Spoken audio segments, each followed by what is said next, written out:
홍역을 치렀습니다. 아침에 랜섬웨어가 뭔지는 잘 모르지만 보니까 해커가 시스템을 먹통으로 만들어갖고 이거 풀어줄 테니까 돈 내놔라 하는 거더라고요.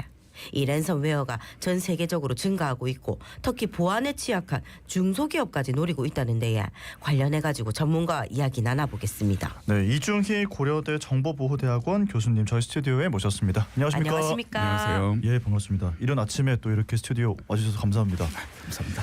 자, 궁금한 질문들을 좀 드릴 텐데 교수님께서 사이버 보안 전문가십니다. 저희는 뭐 화이트 해커 이런 단어도 떠올려 봤는데 사이버 보안 전문가라고 하면은 어떤 일을 주로 하시는지 궁금합니다. 예, 아무래도 궁극적으로 사이버 보안 전문가들이 하는 역할이 제일 중요한 것은 사이버 범죄를 예방하는 일이 되겠죠. 그런데 이것도 조금 구체적으로 보면 여러 가지 일들을 하고 있습니다. 네. 먼저 방금 말씀하신 화이트 해커는 주로 이제 모의 해킹, 취약점 분석과 같은 업무를 수행하고 있는데요. 네. 이거는 공격자의 관점에서 어떤 시스템을 한번 해킹을 해보고 혹시 여기서 진짜로 해킹이 되는지 네. 또 해킹이 된다면 어떤 방법들로 해킹이 되는지 이런 것들을 분석하는 업무를 하게 됩니다. 그래서 이렇게 어떤 취약점들을 알아내게 되면 네. 그거를 통해 갖고 이런 조치를 취해라라고 하는 것들을 네. 이렇게 알려주게 되는 역할을 하는 거죠. 그러면은 이것도 이제 이거는 공격자의 관점에서 어떻게 공격을 할 수 있는지를 분석을 하는 거라면 네. 그러면은 그거를 방어할 수 있는 기술도 누군가를 개발을 해줘야 되겠죠. 그래서 그것도 이제 사이버 보안 전문가의 역할이라고 할 수 있습니다. 요거는 네. 약간 관점이 다른 역할이기는 한데 네. 그래서 그거 같은 경우에는 이제 뭐 백신이라던가 뭐 네. 방화벽 같은 그런 보안 해킹 차단 기술들을 네. 또 개발하는 그런 보안 전문가들이 있습니다. 예.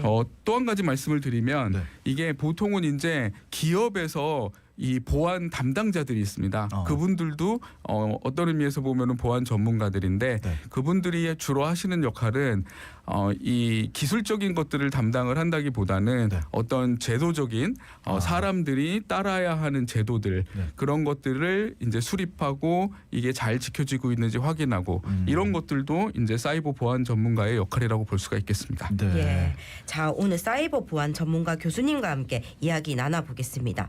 최근 해킹 경향이 랜섬웨어라고 하던데 이 랜섬웨어라는 게 간단하게 말하면 악성 프로그램을 심어서 컴퓨터 시스템에 장애를 일으킨 뒤에 금전적 대가 등을 요구하는 행위입니다. 구체적으로 좀 설명을 더 덧붙여 주신다면요? 예, 맞습니다. 랜섬웨어라고 하는 거는 이 랜섬이라는 단어가 들어간 거에서 아실 수 있겠지만 네. 어떤 사용자의 문서나 사진이나 이런 복구가 불가능한 파일들을 볼모로 잡고 금전적인 대가를 요구하는 그런 악성 코드입니다. 네. 이게 만약에 어떤 프로그램 같은 거를 지우게 되면 네. 사실 프로그램은 다시 설치하면 되거든요. 네네. 그런데 사용자가 자기가 만든 어떤 문서라던가 사진이라던가 이런 것들은 어딘가에 백업을 해놓지 않으면은 사실 복구가 불가능합니다. 그래서 이런 것들을 볼모로 잡는데 네. 볼모로 잡는다는 말의 의미는 이거를 대부분의 경우에는 암호화를 시켜놓고 어딘가에 몰래 숨겨놓습니다. 네. 이렇게 되면은 이 암호 키를 모르면 복구가 불가능하기 때문에 네. 사용자의 입장에서는 이 암호 키가 없으면 이제 이 시스템의 운영이 불가능해지는 거죠.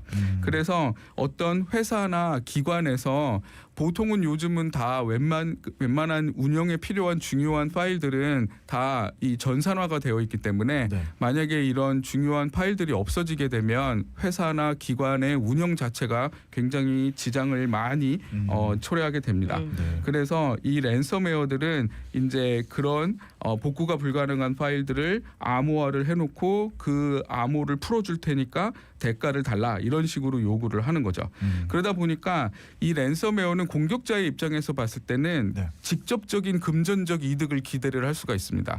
만약에 공격에 성공을 해서 뭐 개인정보 같은 거를 탈취를 했다 그러면 네. 사실 개인정보 자체가 바로 금전적 이득은 아니잖아요. 그렇죠. 그러니까 이 뭐 개인정보를 어딘가에 또 팔아야 다크웹 되니까. 같은 데서 네. 팔거나 해야 결국은 금전적인 이득으로 그게 되는데 네. 그런데 랜섬웨어는 이거를 설치에 성공만 하면 네. 바로 금전적인 이득을 기대를 할 수가 있어서 굉장히 많은 랜섬웨어가 지금 이 개발이 되고 있고 또 많이 유포가 되고 있습니다. 그러니까 예. 최근에 이렇게 랜섬웨어가 기승을 부리는 게 이게 바로 돈을 받을 수 있기 때문이다 이런 말씀이신 거잖아요. 근데 이제 뭐 SGI, 서울보증, 예스24 이런 큰 기업들도 공격을 받았으니 지역 중소기업들 입장에서는 이런 뭐 해킹 공격들 이런 것들 랜섬웨어 방어가 잘 될까 이런 걱정도 좀 되는데 한 중소기업의 이야기를 들어보니까 납품 제한 확인 부탁합니다라는 제목의 이메일을 열었는데 열자마자 회사 전체 전산망이 마비가 됐고 이제 해커가 해킹 공격을 멈추는 요건으로 1,000만 원을 보내라 1,000만 원의 가상화폐를 요구했다 이렇게 얘기를 하더라고요. 이게 가장 잘 쓰이는 수법인가 보죠? 예, 맞습니다. 아무래도 이메일을 보내고 이런 거를 이제 보통 이제 피싱이라고 이야기를 하잖아요. 네. 그래서 이런 이메일을 보내서 악성 코드를 첨부 파일 같은 걸로 보내거나 아니면은 링크를 걸어갖고 보내서 사용자를 결국은 속여갖고 네. 그거를 직접 설치하게 만드는 그런 공격들이 굉장히 많이 사용이 되고 있습니다. 그러다 보니까 이게 어떤 취약점을 이용한 공격 같은 것들도 있는데 네. 그런 공격들 같은 경우에는 이렇게 시큐리티 패치 같은 거를 하게 되면 네. 그러면은 취약점이 없어지니까 네. 사실 그런 공격들은 몇 번 쓰다가 네. 결국은 더 이상 사용할 수 없는 공격이 됩니다. 그런데 이렇게 이메일을 보내는 공격들 같은 경우에는 네. 첨부 파일을 사용자가 직접 클릭을 해가지고 네. 설치를 하게 되니까 이게 공격자의 입장에서는 훨씬 쉽게 공격을 뭐 수행을 할 수가 있게 되는 거죠. 예. 그런데 이 중에서 특별히 그러니까 방어하는 사람의 입장에서 좀 어려운 것 중에 하나가 방금 말씀하신 그런 뭐 납품 제한 확인 부탁합니다. 뭐 이런 식으로 네네. 특정인 또는 특정 기관을 대상으로 하는 그런 공격들이 있습니다. 그런 것들을 이제 스피어싱이라고 이야기를 하는데 네. 이런 스피어싱 같은 경우에는 그 기관이나 어떤 사람을 특정해서 공격하는 거기 때문에 이거는 눈치를 채기가 굉장히 어렵습니다. 최근에 저희 학교 교수님이 이 비슷한 일을 당하셨는데요. 저 당하셨어요? 예, 그 다행히 네. 첨부 파일을 클릭을 하진 않으셨어요. 그런데 이분이 한 2-3시간 전까지 네. 다른 과에 있는 교수님하고 이메일을 이렇게 주고받았다고 합니다. 네. 그랬는데 한 2-3시간 후에 그 교수님한테 이메일이 와서 내가 지금 이거 첨부 파일 문서를 열어보고 이게 검토를 할 시간이 없으니까 네네. 이거 좀 검토 좀 부탁드립니다. 라고 이메일이 왔다는 거예요. 그러니까 만약에 이게 그 첨부 파일을 만약에 클릭을 하셨으면 네. 예. 거기에 이제 악성 코드가 포함이 되어 있어 갖고 아마 악성 코드가 설치가 되었을 겁니다. 네네. 그랬는데 이 교수님이 딱 보시기에는 네. 불과 2-3시간 전에 같이 이메일을 주고받고 했는데 네. 그거랑은 전혀 상관없는 거를 갑자기 보내시니까 이제 조금 의심을 하셨던 거죠.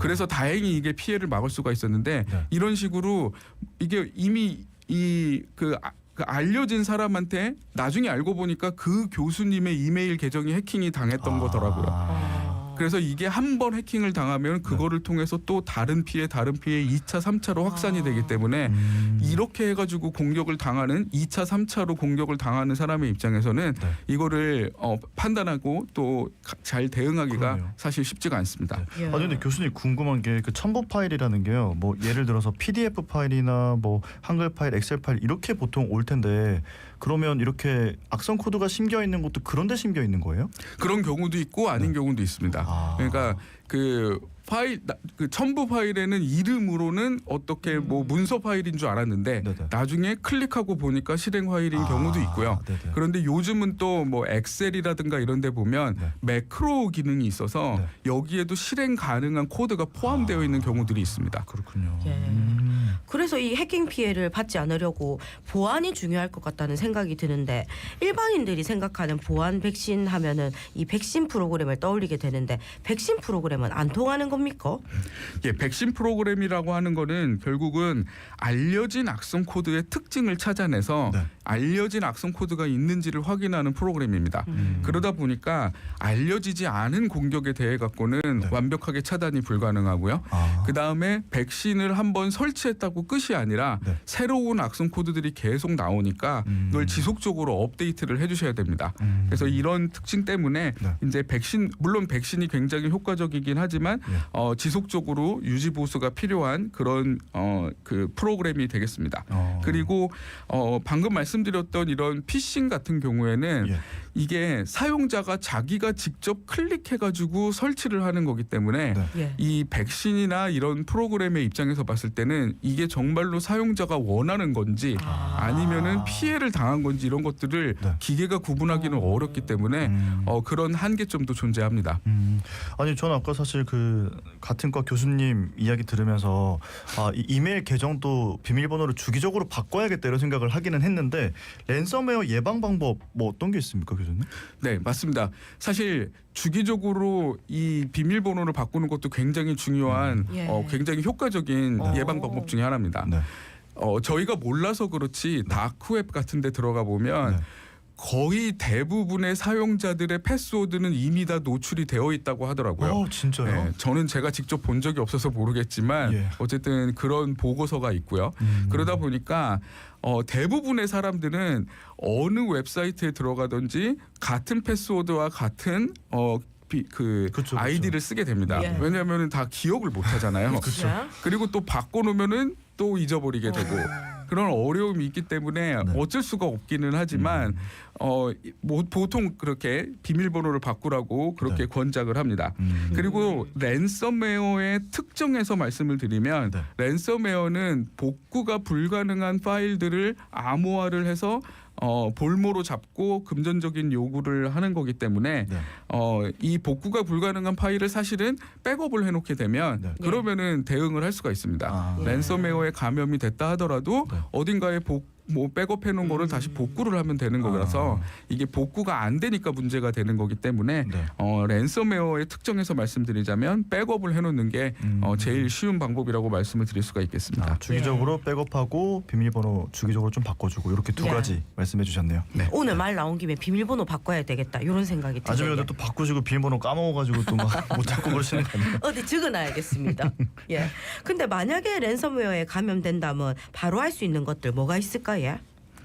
예, 일단 이것도 다른 범죄와 마찬가지로 경찰에 신고하시면 됩니다. 네, 경찰에도 사이버 범죄 신고 시스템이 있어서 네. 사이버 범죄를 신고하실 수가 있고요.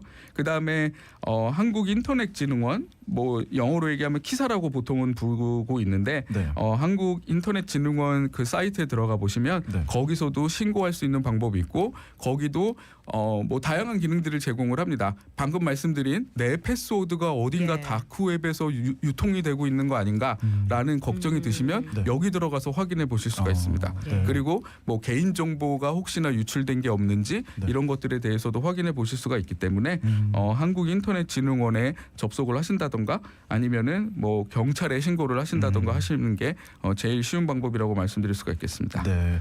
아니 이게 지금 대기업도 당하는데 중소기업 입장에서는 보안 체계가 훨씬 취약할 거 아닙니까? 그리고 뭐 발주처나 이런 일들도 더 긴밀하게 좀 돌아갈 것 같고 먹잇감이 되기 십상일 것 같은데 앞으로 이렇게 해커들의 타겟이 될 가능성이 더 높을까요? 어떻게 보십니까? 현실적으로 그게 맞는 말씀입니다. 왜냐하면은 공격자들의 입장에서 봤을 때는 네. 가장 쉬운 데부터 공격을 하게 되어 있거든요. 예. 뭐 물론 대기업이나 보안 시스템이 잘 되어 있는 그런 기관들 같은 경우에는 네. 뭐 공격하기가 어려워서 그렇지 공격에 성공을 하게 되면 뭐 공격자들의 입장에서는 얻어갈 수 있는 게 더 많은 거는 사실일 수 있습니다. 그렇기는 한데 아까 말씀드린 것처럼 일단 쉬운 데부터 먼저 공격에 성공을 하면 네. 그거를 이용해서 조금 어려운 데를 다음 이렇게 2차, 3차 공격을 수행하기가 쉬워지기 때문에 네. 일단 쉬운 데부터 공격하는 게 아무래도 정석입니다. 그러다 보니까 이런 중소기업이나 이런 보안이 아무래도 조금은 이제 취약한 그런 회사들이 조금 더 타겟이 될 가능성이 사실 높은 게 사실이라고 볼 수 있습니다. 예. 중소기업 특성상 보안 전문가를 구하기도 어렵고 여력도 안 된다고 하더라고요. 이런 상황에서 교수님이 좀 보시기에는 정부와 부산시가 열악한 중소기업에게 도움을 줄 수 있는 방향, 대책이 있다면 어떤 것들이 있을까요? 예, 제가 생각할 때는 보안이라는 게 방금 말씀하셨던 비밀번호 바꾸거나 뭐 이런 굉장히 기본적인 그런 원칙들만 잘 지켜도 상당히 많은 공격들을 막을 수가 있습니다. 그런데 뭐 솔직히 제가 이렇게 해야 된다라고 말씀드리고 있긴 하지만 저도 잘 못 지킵니다. 네. 네. 그래서 이런 최소한의 보안 규칙들을 지킬 수 있고 이런 것들을 확인할 수 있는 네. 그런 어떤 우리가 왜 그런 그 음식점 같은 데를 가더라도 네네. 이런 식약청 같은 데서 나와서 최소한의 이런 위생들이 지켜지고 있는지 이런 것들은 확인을 해주시잖아요. 네. 그러니까 그런 뭔가 확인할 수 있는 절차가 있으면 좋겠다는 생각이 들고요. 그 다음에 또 이제 중요한 데이터라던가 시스템에 대한 백업 같은 것들도 네. 조금 이런 국가나 이런 뭐 지방자치단체에서 지원을 해서 그런 것들을 갖출 수 있도록 도와주시면 큰 도움이 될 것 같습니다. 네. 자, 오늘 이중희 고려대학교 정보보호대학원 교수님과 이야기를 나눠보고 있는데 이렇게 이른 아침부터 서울에서 오신 건가 이런 생각을 하셨을 수도 있을 것 같아요. 저희가 교수님을 모신 이유 중에 하나가 지금 사이버 보안 기술 전문 스타트업을 운영하고 계시는데 부산에서 많은 업무를 하고 계셔서 또 이렇게 딱 맞아서 저희가 모시게 됐습니다. 부산을 선택하신 이유가 있습니까? 제가 지금 하고 있는 스타트업이 사실 블록체인 관련된 스타트업입니다. 네. 그래서 저희 같은 경우에는 월렛을 만들고 있고 최근에는 부산일보의 부산 월렛이라는 이름으로 사용할 수 있는 그런 월렛을 납품을 하기도 했습니다. 그래서 저희가 이제 블록체인 관련된 업무를 하다 보니까 네. 이 부산이 블록체인 특구로 지정이 되어 있어서 지금 부산에서 블록체인 관련된 여러 가지 활동들이 굉장히 활발하게 일어나고 있는 그런 상황입니다. 그래서 저희가 부산에 본사를 두게 되었고요. 네. 그다음에 또 개인적으로 보니까 부산에 제가 자주 오게 되는데 네. 부산이라는 이 도시 자체가 너무 매력적이더라고요. 그래서 여기 오면은 기분도 좋아지고 네. 또 이렇게 좋은 자연환경과 또 맛있는 음식과 또 좋은 분들을 만날 수 있어서 네. 그런 개인적인 이유도 사실은 크게 작용을 하고 있습니다. 예. 방송 출연의 조건이 약간 부산에 대한 홍보도 들어가 있는 것 같은 그런 느낌의 멘트였는데 아마 저도 그렇게 생각하니 우리 부산에 살고 계시는 분들도 너무 공감하시는 말씀일 것 같습니다. 마지막으로 요즘 일반 뭐 개인 PC, 캠 이런 것들도 해킹, 랜섬웨어 공격의 대상이 될 수 있다고 해서 좀 공포스럽잖아요. 개인이 주의할 점 이런 것들 마지막으로 좀 꼽아주신다면요? 예. 이게 어떻게 보면은 개인 위생하고 비슷한 겁니다. 저희가 코로나 때도 집에 들어오면은 꼭 손을 씻어라. 그 다음에 뭐 이런 여러 가지 기본적인 위생들이 있는데 네. 어떻게 보면은 이런 PC나 핸드폰 같은 데서도 그런 기본적인 위생들 비밀번호를 바꾼다던가 하는 그런 기본적인 위생을 잘 지켜주시는 게 좋을 것 같고요. 네. 그 다음에 또 한 가지 중요한 거는 잘 모르는 주소나 이런 데서 온 이메일, 그 다음에 문자 메시지 이런 것들은 일단은 의심하고 보시는 게 좋고, 그 다음에 이게 특히나 어떤 링크나 첨부 파일이 있는 경우에는 네. 정말 확실한 게 아니면은 웬만하면은 그런 것들은 열어보거나 클릭하시지 않는 것이 좋습니다. 만약에 이게 정말 중요한 거라면 그런 것들은 또 보내주시게 되어 있거든요. 그죠. 맞는 말씀입니다. 그러게야. 그러니까 한 번에 열지 말고 좀 지켜보면서 천천히 진짜 중요한 건 다시 연락이 오게 돼 있다 이런 말씀이신 거죠. 자, 또 저희도 또 중요한 인연이 돼서 다시 또 뵐 수 있기를 바라면서 오늘 여기서 보내드리겠습니다. 고맙습니다. 고맙습니다. 네, 고맙습니다. 네, 지금까지 이중희 고려대학교 정보보호대학원 교수님과 이야기 나눠봤습니다.